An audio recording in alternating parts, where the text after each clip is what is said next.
I'm not leaving you guys here.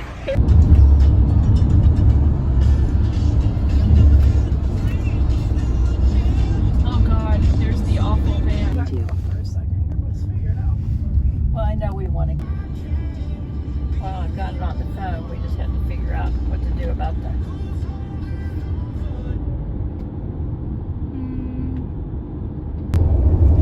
Not anymore.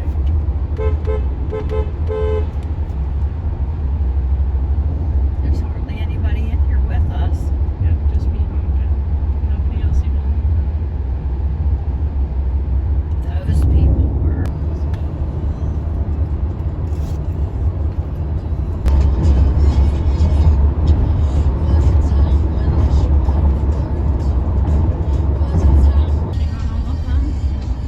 Wonder if it's an hour plan. I'd imagine. Something like that at least. It kind of looks like something we see when we're Look at that bridge. when we're going over to the island IOP. Yeah. Oh, lovely. Yay! I think if we have a park, we're good. We don't have a whole lot. Yes.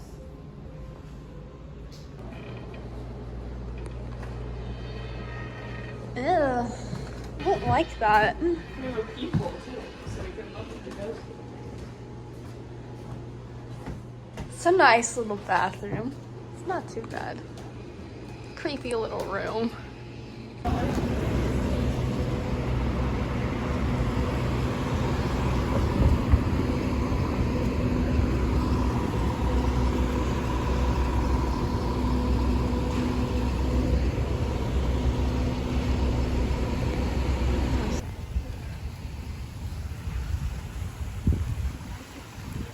I don't know where we are, but it's a pretty place.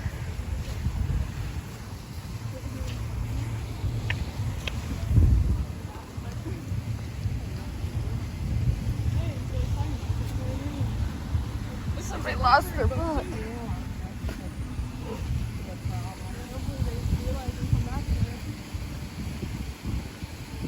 Back towards them.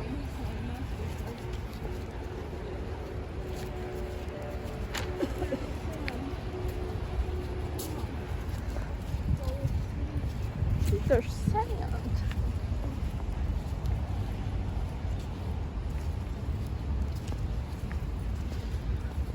He lands on Forrest's shoe where he was sitting at the bus stop eating up all Jenny's chocolates. That is right there, used to be right there where that Chippewa Square sign is.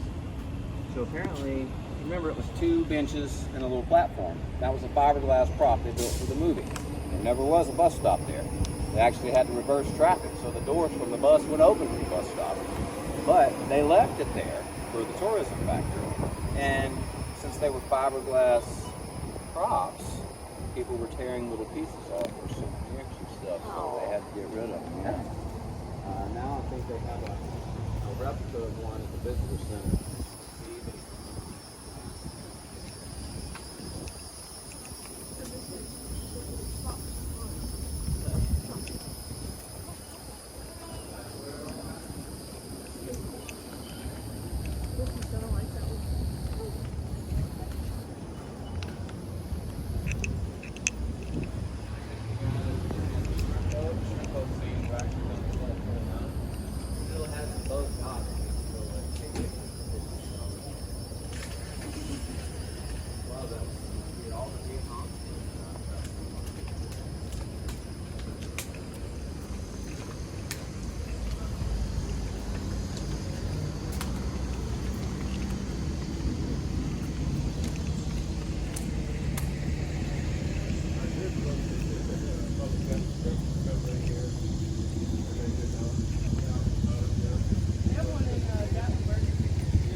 buildings in the city. It's not one of the biggest or most extravagant, but the attention to detail is there. And even with that big gaudy bay window, the proportions of somehow it works. I just really like the way it was put together. It was built in 1896 in the Sonora Bowling. And in 1896, y'all, you don't have to understand, life was a lot different than what we know now. Life expectancy was a lot shorter. People weren't living nearly as long as we are now. Wow. So this cemetery was opened in 1740. It ran for about 100 years and then it was closed due to overcapacity. There were only about 600 tombs, crypts, or headstones that ever went up, but there were over 10,000 documented burials here. It got to every single time they went to bury somebody, they were finding somebody else. So they finally closed it, dubbed it a dead cemetery, no pun intended. That just means nobody else will ever be buried here. And yes, these people's homes do all have basements, so at a certain point, it got really, really creepy around here. Yeah, very. Now, if you'll notice, there's kind of little spaces between. That didn't used to be that way.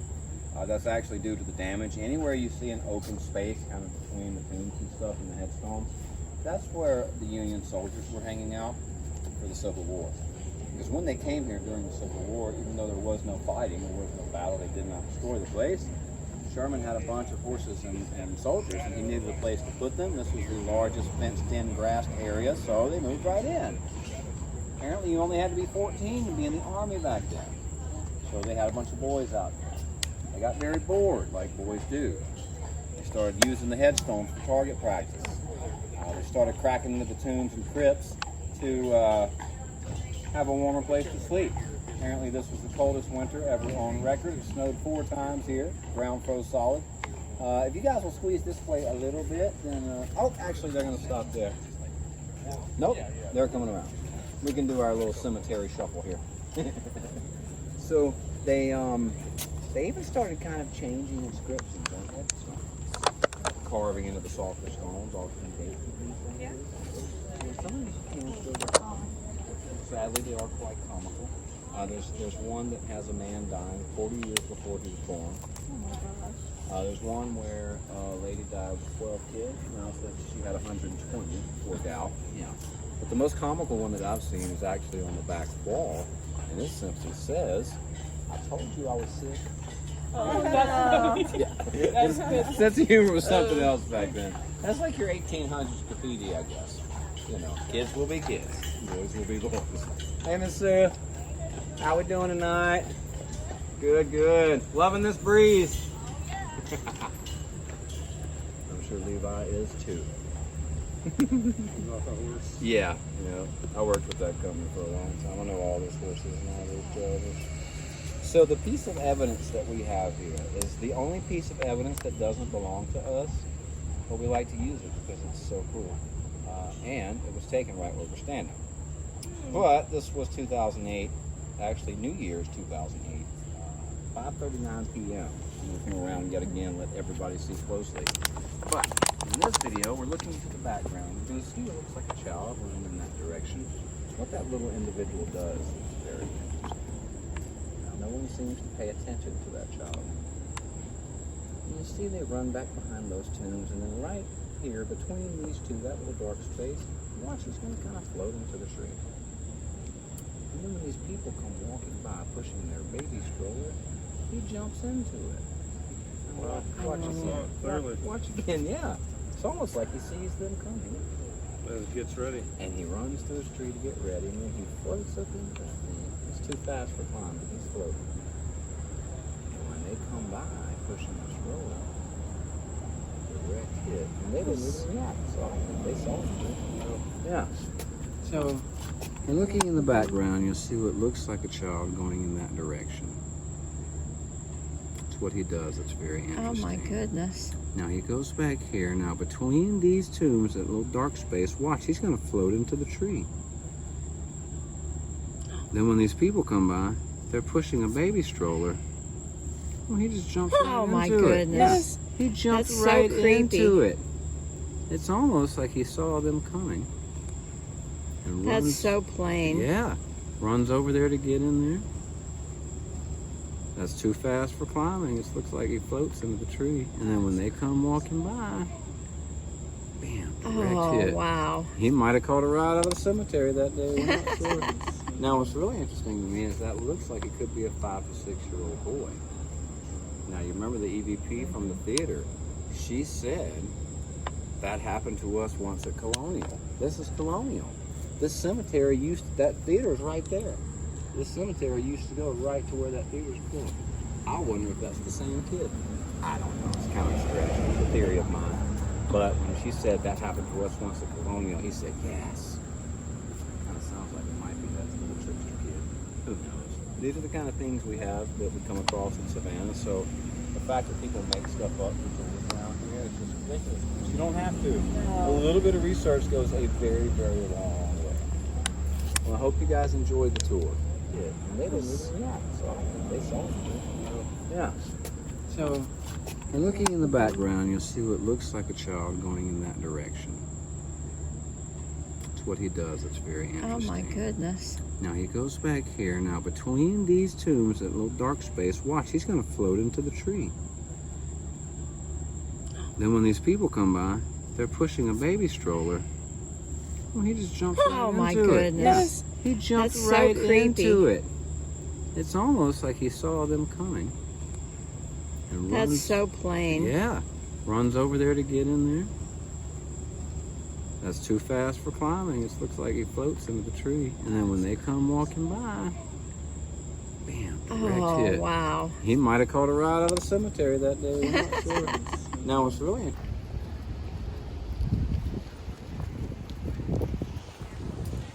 There we go. A little wider.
Beautiful.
Top of it bombs out British Baron.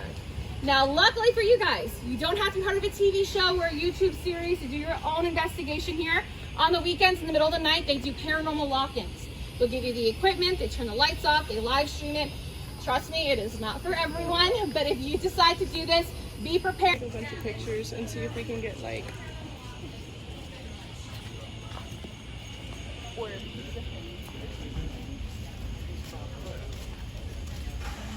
I took a couple of videos too.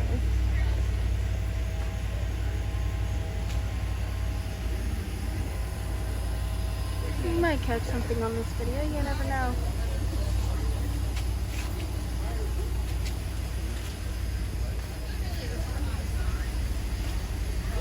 that window. It's creepy.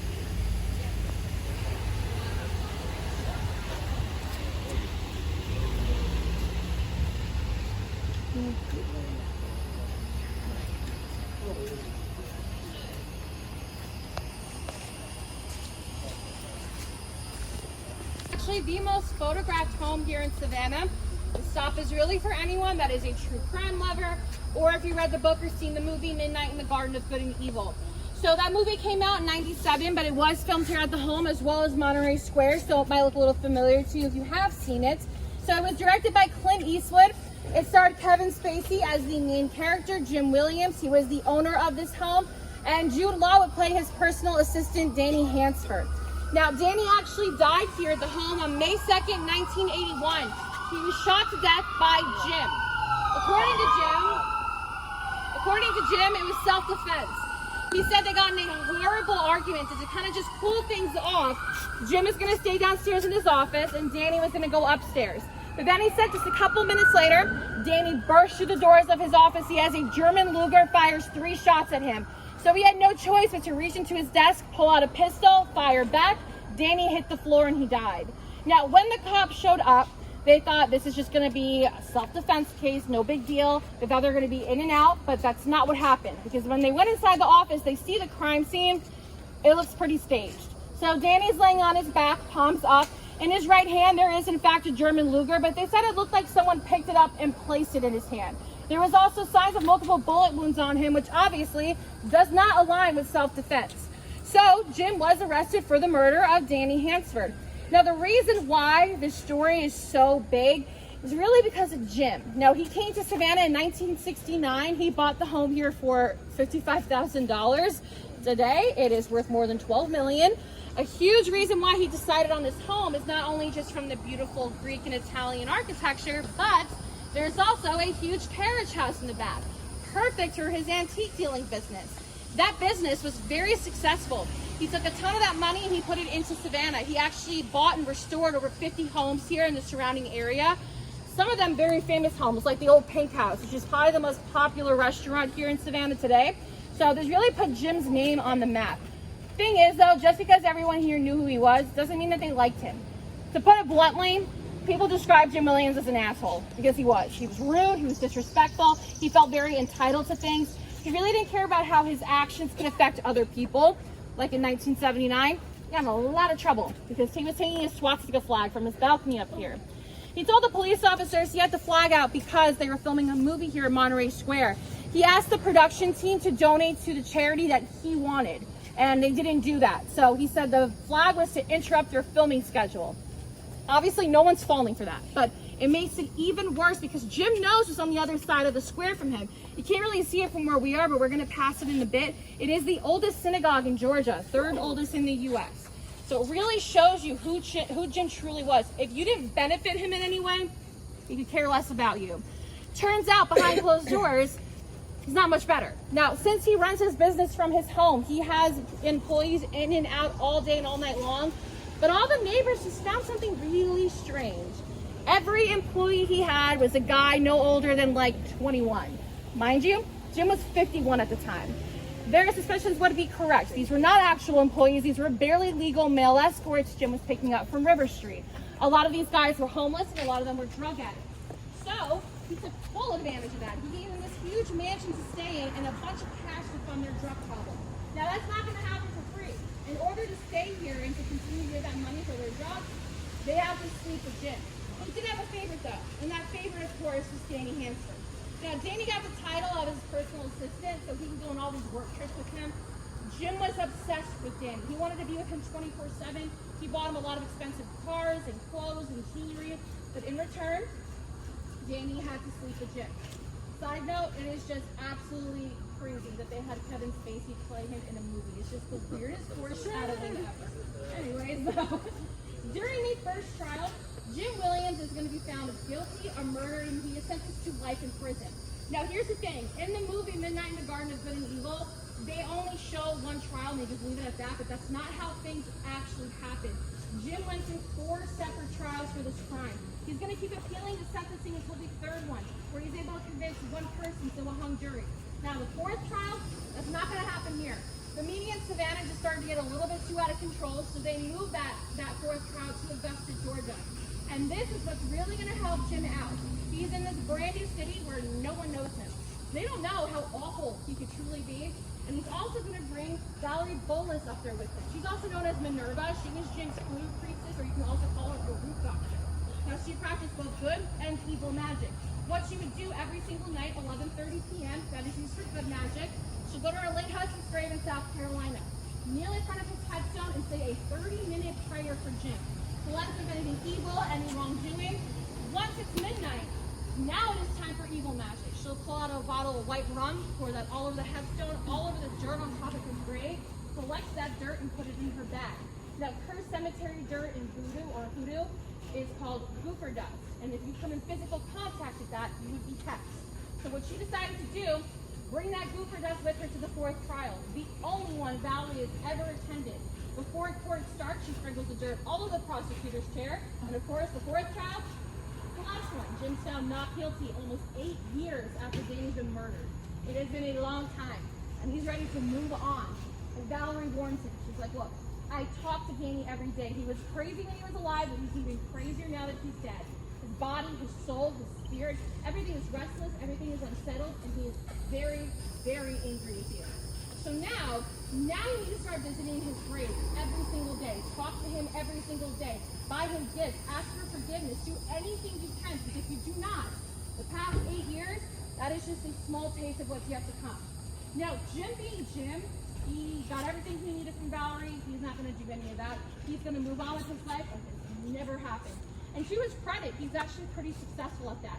But only for 8 months. It's January 14th, 1990. His employee opens up the front door here. Laying on the floor was Jim's body. Now, an autopsy was done and revealed that he had a heart attack, which sadly not uncommon. People die from that all the time. But everyone in Savannah just found something a little bit strange. 8 years of the trial, it's only last 8 months after that. Besides that fact, a couple of weeks before he died, he threw a huge Christmas party here. And people would say he looked healthier then than they've ever seen him.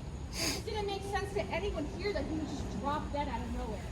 It did make sense to Valerie though. She knew something was going to happen. 3 days after Jim's funeral, she's seen right over here just throwing dirt all over the property, all over the sidewalk we're on right now, and she would never reveal what this ritual was about. Now, Valerie Bolus died in 2009, so that just kind of went to the grave with her. But we do know from the neighbors that she was doing this at 11:30 p.m. So, good magic. The guess is she was cleansing this home entirely in the presence of Jim and Danny. The big reason why we think this is because this story is just completely different than everything else you hear in Savannah. Everything else we can talk about, all the stories here, they're old. They're all from the colonial era. They're not here. This only happened in the 80s. So, a lot of people that are living here today were living here then and personally knew Jim and Danny. So they would definitely know if their presence was still around. But no one's ever said that they've seen them, heard them, nothing. But the Marshal house is known to be haunted. It's just not from Danny or Jim. Someone did die here before Danny, and Jim had nothing to do with it. But since their story is so big, it overshadows this person's death. And we're going to talk about him really quick. What we're going to do is we're going to go around the house over here.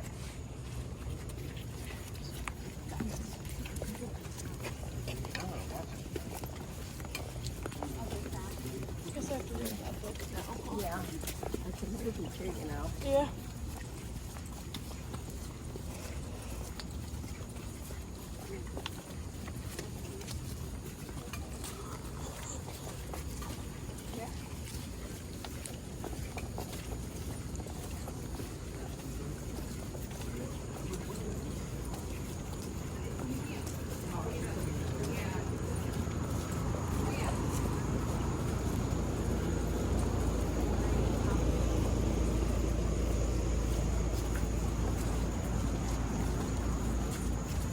Window balcony thing that we're talking about.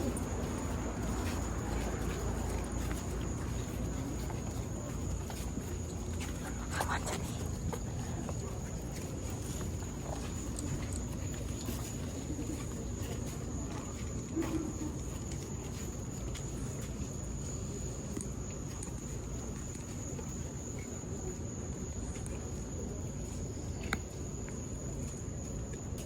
All right, so before Jim purchased the home in 1969, It was just a vacant place. Everyone would just run through here. Well, not everyone, kids usually. Kids would just run through here, especially the ones that lived around Monterey Square. That's exactly what an 11-year-old boy named Tommy Downs with his friend Richard was doing just 4 months before Jim would purchase the home. They ran all the way to the top where you see that window up there. Richard would tell police officers he really wasn't paying attention, just kind of wandering around, but then he heard Tommy scream in a loud crash. He looks out the window, he sees Tommy's lifeless body right here on the fence. When the cops show up, they see a crazy amount of blood coming from him. And that was because he was impaled right through the chin with one of these spikes. Now, there are a couple of spikes that are missing from this fence. It's really just because it's old. It's the original one to the home. The home was built in 1860, so sometimes they do rust and fall off, but that's why this one in particular is missing. To get his body down, they either had to remove the spike or decapitate him. They obviously decided to remove the spike, but they never replaced it.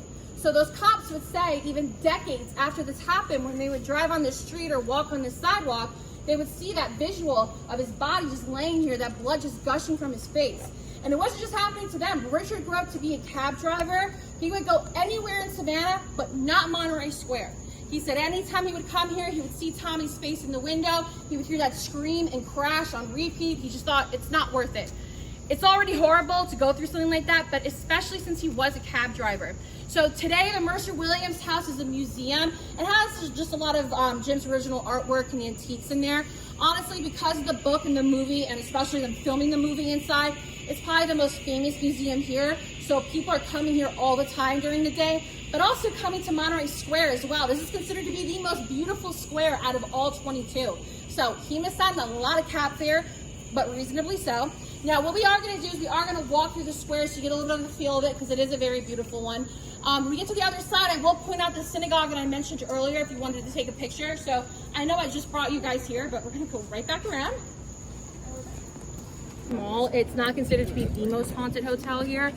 That's actually the Marshal House. That's what we're saying. Oh, okay. Thank you very much. Have a good night, guys. Thank you so much. Have a good night. That is where you're staying? Yes. All right, well, I don't know if you're going to hear this. We It is in the top, you guys probably already know. Okay, it is in the top 5 most haunted hotels in the country. It's kind of similar to the Sorrel Weed House, where a lot of people do paranormal tours there, a lot of YouTubers and all that stuff. And weirdly enough, we go there on the kids tour, so we edit a lot out. This was taken by like a 10-year-old. It's the H above Marshall. Is you guys see on the top floor? We're on the second. Okay. We went up to the top floor and it was disgusting. Yeah, though. it's awful. awful up there. That's towards like the middle of the floor. It looks Yeah, like. it looks like in the middle.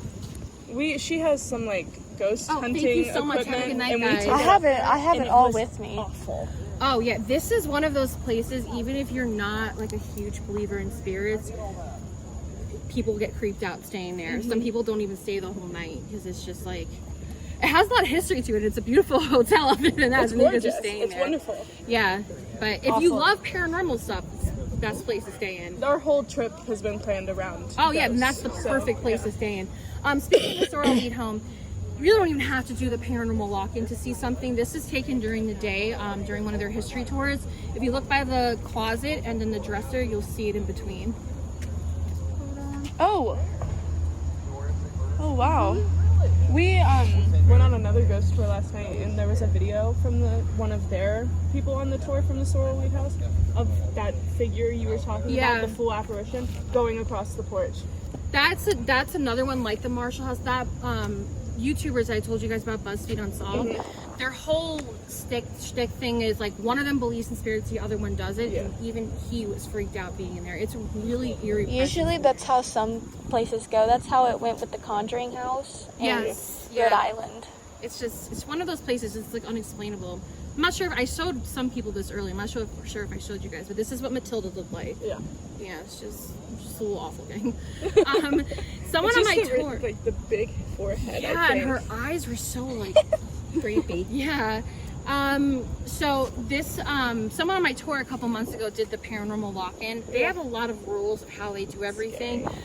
But she had a really small group, so they went inside of Molly's room in the carriage house. She said she was the last one in there, and she took a picture because she thought she saw an orb, which she did, because you're gonna see it, but you're also gonna see a silhouette of someone standing there, and she said she was the only one in there. Oh yeah, like right in the middle. Oh my. It is a silhouette. So this was not taken here. This was in St. Augustine. They still have their gallows standing with the rope and everything. That little saying that we did, I learned from one of our guides because she went there, took this picture and freaked out, learned the saying, got holy water, the whole thing, because the gallows are staying near the rope, but not the person. Oh, wow. That is clear as day. Yeah, that one is, I don't know how she got that. That freaked me out. This last one I have to show you guys is one that really made me want to work here. So, Bob Gwinnett, I brought up earlier in the tour, how basically we just don't know where he is. He's somewhere inside the gates of Colonial Park. They know that for a fact, but by now, he died in the 1700s. He's probably dirt, to be honest. They're never going to find him. But he is thought to be the most frequently seen ghost of that cemetery. So this is taken by the guy who trained me. He doesn't work here anymore. It's a couple years old, but he really did have that like natural connection where he would see everything. He took a picture of this, sent it off to the office, and they're like, we have like 5 other pictures of this same thing. And they believe it to be Button because it's always near his headstone, and it looks like he's holding something. In my opinion, it looks like a guitar, but they think it might be a rifle. He did die after being shot in a duel, so who knows? But this one really made me want to work here. Oh, wow. That is creepy. Yeah. Wow. It does look like a guitar. It does, right? I'm like, I don't think it's a rifle, but you know, maybe in a different angle. Yeah. Gee, that's wild. Yeah. Probably the best one to leave you guys off with if you have to go to Colonial Park right now. Just peek inside. We can look. Yeah.